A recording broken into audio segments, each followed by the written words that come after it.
Halo teman-teman semua, kenalin aku Salmi, NIM P21120049 dari kelas A Prodi Gizi FKM Unpad.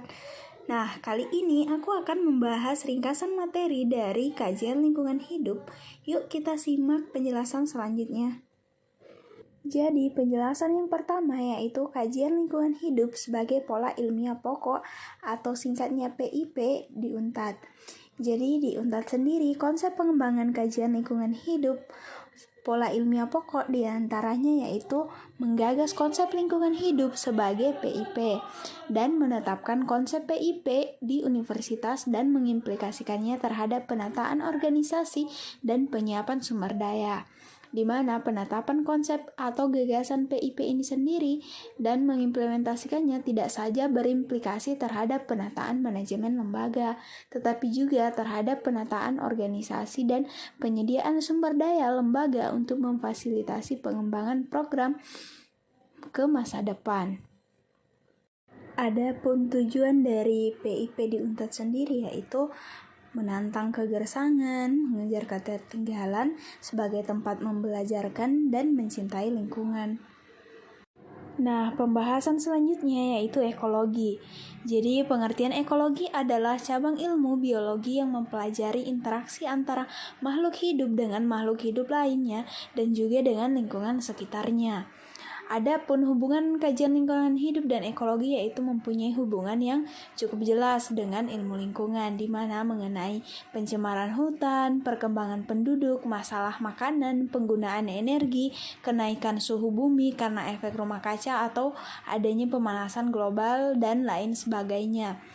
Dan adapun jenis-jenis ekologi diantaranya yaitu ada ekologi laut, ekologi hutan, ekologi estuari, dan ekologi padang lamun. Selanjutnya kita akan membahas tentang asas-asas ekologi. Yang pertama, konsep ekosistem.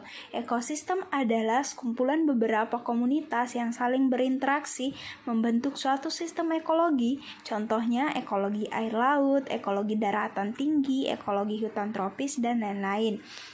Selanjutnya, keseimbangan ekosistem. Ekosistem seimbang atau homeostatis yaitu kemampuan ekosistem melakukan perubahan dalam sistem secara keseluruhan. Selanjutnya, habitat dan relung.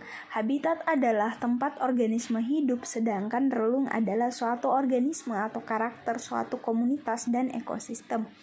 Selanjutnya, populasi dan komunitas. Komunitas adalah berbagai organisme yang hidup dalam suatu tempat dan bergabung dalam persekutuan.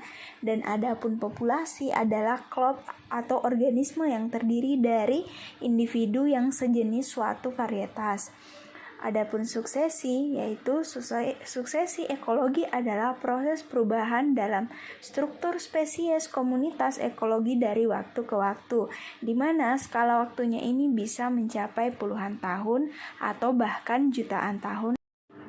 Nah, selanjutnya prinsip-prinsip ekologi. Prinsip pertama yaitu semua energi yang memasuki sebuah organisme hidup, populasi atau ekosistem dapat dianggap sebagai energi yang tersimpan atau terlepaskan, di mana energi dapat diubah dari suatu bentuk ke bentuk yang lain, tetapi tidak dapat hilang atau dihancurkan atau diciptakan. Prinsip kedua yaitu tak ada sistem pengubahan energi yang betul-betul efisien. Prinsip ketiga, materi, energi, ruang, waktu, dan keanekaragaman semuanya termasuk kategori sumber daya alam. Adapun prinsip keempat yaitu untuk semua kategori sumber alam kalau pengadaannya sudah mencapai optimum maka pengaruh unit kenaikannya sering menurun dengan penambahan sumber alam itu sampai ke suatu tingkat maksimum. Melampaui batas maksimum ini tak akan ada pengaruh yang menguntungkan. Prinsip kelima yaitu ada dua jenis sumber alam dasar yaitu sumber alam yang pengadaannya dapat merangsang penggunaan seterusnya dan yang tidak mempunyai daya rangsang penggunaan lebih lanjut. Penjelasan selanjutnya yaitu mengenai komponen ekosistem, di mana komponen ekosistem terbagi menjadi dua yaitu yang pertama komponen biotik dan komponen abiotik. Nah, komponen biotik sendiri adalah komponen lingkungan yang terdiri atas makhluk hidup. Biasanya ini disebut komponen hidup seperti manusia, hewan, dan tumbuhan. Dan adapun komponen biotik sendiri ini dibagi menjadi dua macam, yakni konsumen atau yang biasa disebut heterotrof dan pengurai atau yang disebut dengan dekomposer. Selanjutnya, komponen abiotik. Komponen abiotik ini merupakan komponen berupa makhluk mati. Sebagian besar komponen ini bervariasi dalam ruang dan waktu. Contoh dari komponen abiotik sendiri yaitu cahaya matahari, batuan, tanah, udara, dan air. Penjelasan selanjutnya yaitu hukum lingkungan, di mana Undang-Undang Nomor 32 Tahun 2009 tentang Perlindungan Pengelolaan Lingkungan Hidup merupakan generasi ketiga perlindungan dan pengelolaan lingkungan hidup di Indonesia. Sebelum Undang-Undang Nomor 32 Tahun 2009 terdapat Undang-Undang Nomor 4 Tahun 1982 dan Undang-Undang Nomor 23 Tahun 1997 yang juga mengatur mengenai lingkungan hidup. Selanjutnya, pengelolaan dan pengendalian lingkungan hidup, di mana pengelolaan dan pengendalian lingkungan hidup adalah upaya sistematis yang terpadu yang dilakukan untuk melestarikan fungsi lingkungan hidup dan mencegah terjadinya pencemaran dan atau kerusakan lingkungan hidup yang meliputi perencanaan, pengendalian, pencegahan, penanggulangan, pemulihan, pemeliharaan, dan pengawasan ataupun penegakan hukum. Penjelasan selanjutnya yaitu kearifan lokal lingkungan. Nah, jadi Indonesia dengan berbagai suku bangsa yang mempunyai keanekaragaman kearifan lokal, yaitu kearifan tradisional dan budaya yang di dalamnya terkandung nilai-nilai etik dan moral serta norma-norma yang sangat mengedepankan pelestarian fungsi lingkungan. Selanjutnya ada beberapa kearifan lokal masyarakat di Indonesia, yaitu contohnya di Subak Bali, di mana menyalurkan air untuk pertanian dan memastikan bahwa tidak ada lahan sawah satupun yang tidak mendapat bagian air.